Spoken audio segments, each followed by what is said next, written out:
Presha Bansal and welcome back to my channel buzzing spot. तो आज मैं फिर से एक नया व्लॉग लेकर आ गई हूँ। अब से थोड़ी ही देर में मैं मध्य प्रदेश के लिए निकलने वाली हूँ। इस वीडियो में हम मध्य प्रदेश घूमेंगे और सबसे पहले मैं जाऊँगी भोपाल।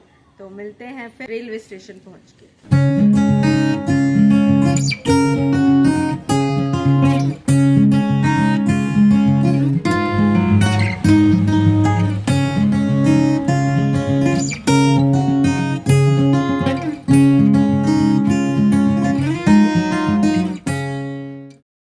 फाइनली 3 घंटा ट्रैवल करके हम रेलवे स्टेशन पे आ गए हैं और ये मैं अभी अपनी ट्रेन के बाहर खड़ी हुई हूँ। सीट मैंने अंदर जाके ले ली है। अब से थोड़ी देर में हमारी ट्रेन चलेगी। और ये रही मेरी travel buddies, my sister and my माँ।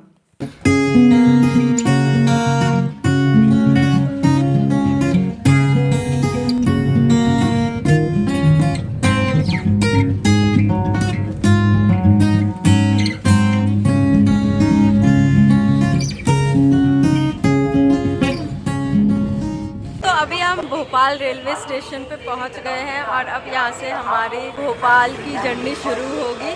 भोपाल मध्य प्रदेश की कैपिटल है और इंडिया की ग्रीनेस्ट सिटीज में से एक है। भोपाल की स्थापना 11वीं सेंचुरी में परमार डायनेस्टी के राजा भोज ने की और इसीलिए इनके नाम पर इसका नाम भोपाल पड़ा। तो भोपाल पहुंचते ही हम सबसे पहले अपने होटल में गए जहाँ पे हम ठहरे थे और ये रहा हमारा ब्रेकफास्ट कि काफ़ी डिलीशियस था। तो अभी हमने ब्रेकफास्ट कर लिया है। हमारा फर्स्ट डे है और भोपाल में हम करेंगे सिटी की साइट सीइंग। मेन म्यूजियम देखने हम जा रहे हैं सिटी का।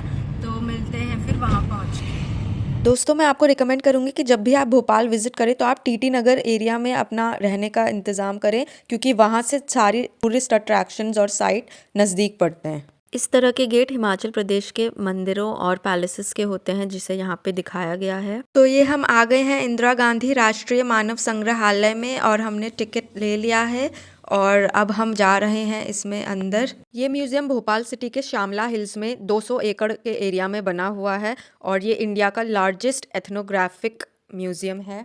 इस म्यूजियम में इंडिया के अलग अलग स्टेट्स की कम्युनिटीज़ को प्रदर्शित किया गया है।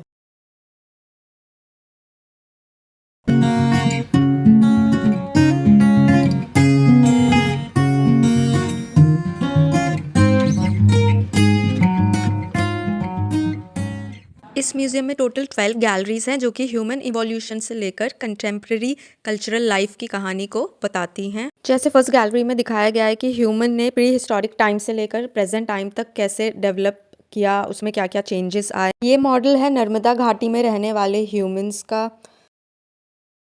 ये फिगर है शिवालिक हिल्स में जो एप्स रहते थे उनकी। और ये हम देख रहे हैं शानीदर बरियल साइट जो कि इराक में सिचुएटेड है। ये है क्रो-मैग्नन्स, यूरोप में पाए जाने वाले फर्स्ट होमो सेपियंस। ये मॉडल है आयरलैंड में पाए जाने वाले मेगालिथिक एज में टोम्ब का।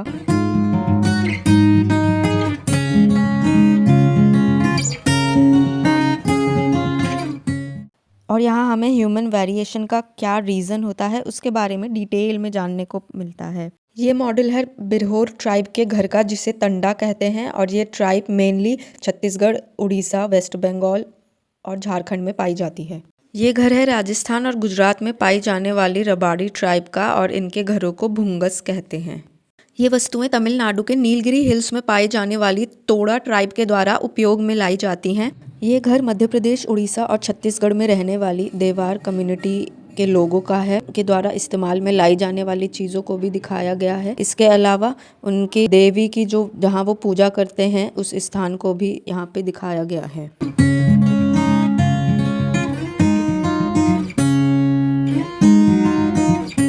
ये पोशाकें हिमाचल प्रदेश की गद्दी ट्राइब के लोगों द्वारा पहनी जाती हैं और ये रहा उनके द्वारा इस्तेमाल में लाए जाने वाला सामान।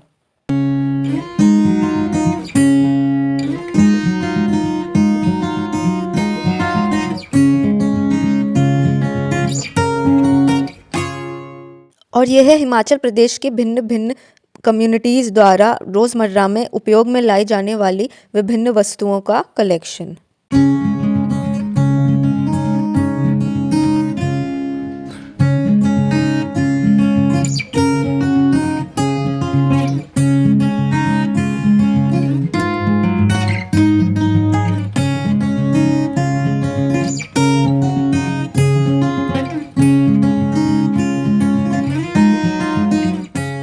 यहाँ कुम्हार जनजाति के लोगों के घर को दिखाया गया है जिसे वे उत्सव में कुछ इस प्रकार से सजाते हैं। ये तस्वीरें हैं उड़ीसा के गजपति और रायगढ़ डिस्ट्रिक्ट में रहने वाले सावरा ट्राइब के लोगों की और उनका घर।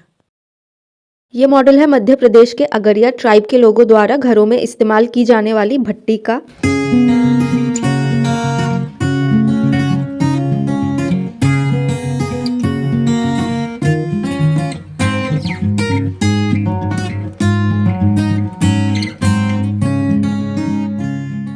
ये मॉडल जो आप देख रहे हैं ये छत्तीसगढ़ में रहने वाले रजवाड़ ट्राइब के लोगों के घरों का है जो कि काफ़ी सुंदर और वाइब्रेंट होते हैं। ये लोग अपने इस आर्टिस्टिक ओरिएंटेशन के लिए भारत देश में ही नहीं बल्कि विदेशों में भी प्रसिद्ध हैं।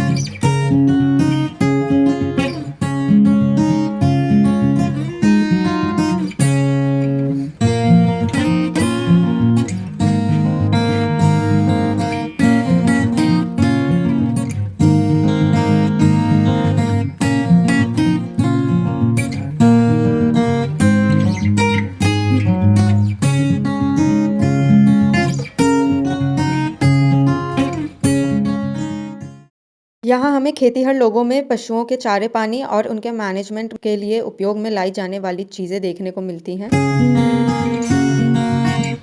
इसके अलावा जब हम इस म्यूज़ियम से बाहर निकलते हैं तो हम म्यूज़ियम शॉप से सामान वगैरह भी खरीद सकते हैं। इसके बाद हमने विजिट किया ओपन एयर म्यूज़ियम जो कि इंदिरा गांधी मानव संग्रहालय का ही पार्ट है।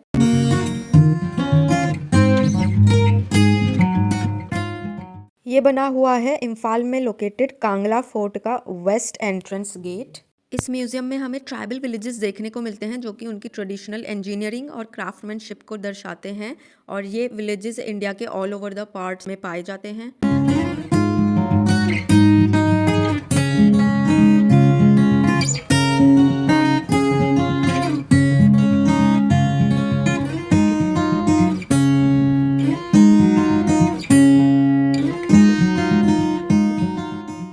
ये है त्रिपुरा, असम और मिजोरम में रहने वाली जनजाति रियांग लोगों के घर।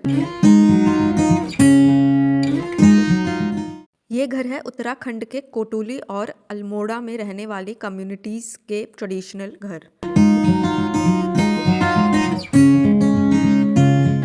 इंदिरा गांधी राष्ट्रीय मानव संग्रहालय देखने के बाद हम चल पड़े एक और म्यूजियम देखने जो कि भोपाल के one of the top tourist attractions में से एक है जिसका नाम है भोपाल ट्राइबल म्यूजियम। इस म्यूजियम में भी हमें डिफरेंट गैलरीज देखने को मिलती हैं जिनमें मध्य प्रदेश की जनजातीय जीवन को जीवंत किया गया है। जब भी आप भोपाल जाएं तो ये म्यूजियम ज़रूर विजिट करें।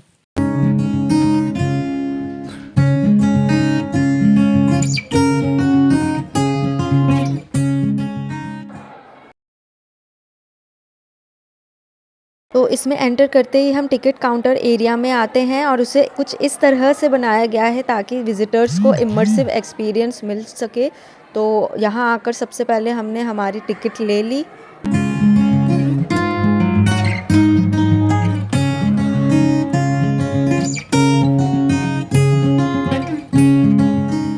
यहाँ पर ट्राइबल हैंड बैंगल को दिखाया गया है। यहाँ गोंड जनजाति के एक प्रचलित मिथ को दर्शाया गया है जिसके अनुसार सुंदरिया नाम की लड़की को जिसके 7 भाई थे उनमें से 6 भाई उसे मार देते हैं ताकि वो उसका सेवन कर सके। हालांकि 7वां भाई उसके बचे हुए शरीर और हड्डी को कछुए, मछली, सांप की मदद से जमीन में दफना देता है और उसे अपने आंसुओं से सींचता है, जिसके बाद वो लड़की बैम्बू बनकर रीबॉर्न होती है और अमर हो जाती है। इसीलिए बैम्बू इन जनजाति के जीवन के हर स्थिति और परिस्थिति में शामिल रहता है। यहाँ पर गोंड जनजाति के फर्स्ट म्यूजिशियन और फर्स्ट म्यूजिकल इंस्ट्रूमेंट की उत्पत्ति कैसे हुई उसकी स्टोरी को दर्शाया गया है, जिसके अनुसार एक बार गोंड समुदाय के देवता 7 गोंड भाइयों से नाराज होकर अपने आप को साज वृक्ष में छिपा लेते हैं। इसके बाद उन 7 भाइयों में से सबसे छोटा भाई साज वृक्ष की लकड़ी से एक म्यूजिकल इंस्ट्रूमेंट बनाता है और इस इंस्ट्रूमेंट को बजाने की कला उसे पक्षियों के रिदम और मूवमेंट से मिलती है। जब वह म्यूजिक बजाना शुरू करता है तो बड़ा देव उसको ब्लेस करते हैं। बड़ा देव इस म्यूजिकल इंस्ट्रूमेंट का नाम बाना रखते हैं और यंगेस्ट गोंड भाई को और उसके आने वाली पीढ़ियों को ऑफिशियल बार्ड घोषित कर देते हैं।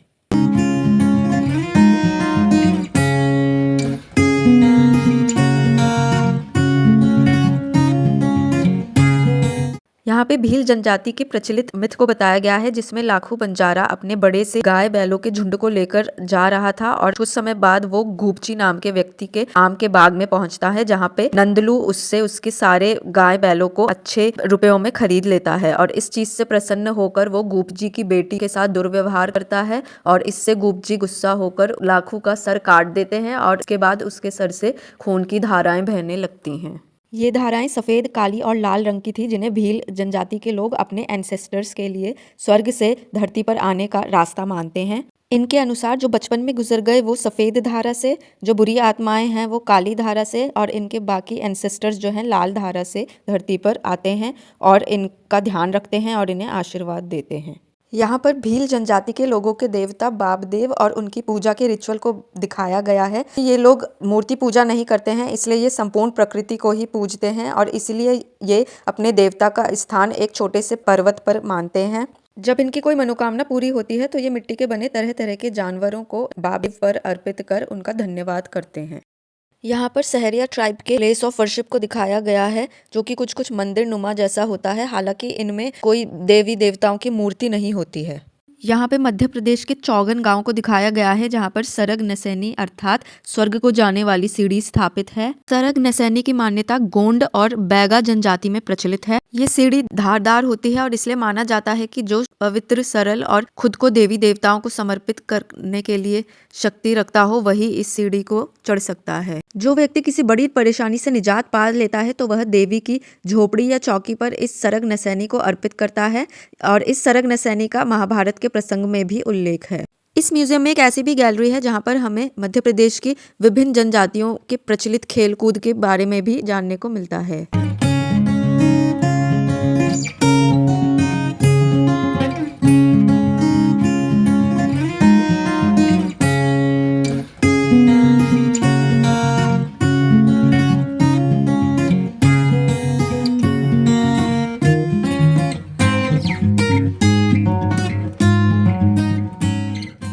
ट्राइबल म्यूजियम देखने के बाद फिर हम चल दिए स्टेट म्यूजियम देखने, जो कि ट्राइबल म्यूजियम के ऑपोजिट ही बना हुआ है और इस म्यूजियम में हमें मध्य प्रदेश का रिच कल्चरल हेरिटेज देखने को मिलता है। इस म्यूजियम में भी अलग अलग गैलरीज बनी हुई हैं, जिसमें हमें प्री हिस्टोरिक टाइम से मॉडर्न टाइम्स तक आर्टिफैक्ट्स देखने को मिलते हैं।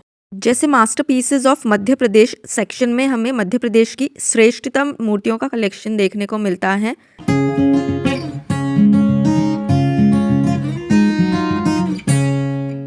इसके अलावा हमें नर्मदा घाटी के समय के हाथी दांत का जीवाश्म, अस्थियों के जीवाश्म के साथ साथ अंडे का भाग और शंख जीवाश्म और काष्ठ की लकड़ी का जीवाश्म भी देखने को मिलता है।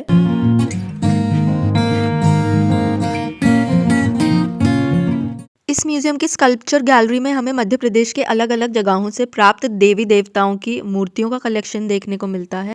ये है म्यूजिकल गैलरी, जहाँ पर हमें भिन्न भिन्न वाद्य यंत्र देखने को मिलते हैं। हमने म्यूज़ियम्स घूम लिए हैं और अब लंच का टाइम हो गया है, तो हम लंच के लिए रेस्टोरेंट में आए हुए हैं। म्यूज़ियम में ही अवेलेबल है, तो लंच करके फिर हम आगे निकलेंगे। तो ये इस वक्त आप देख रहे हैं भोपाल म्यूज़ियम कॉम्प्लेक्स का 360 डिग्री व्यू।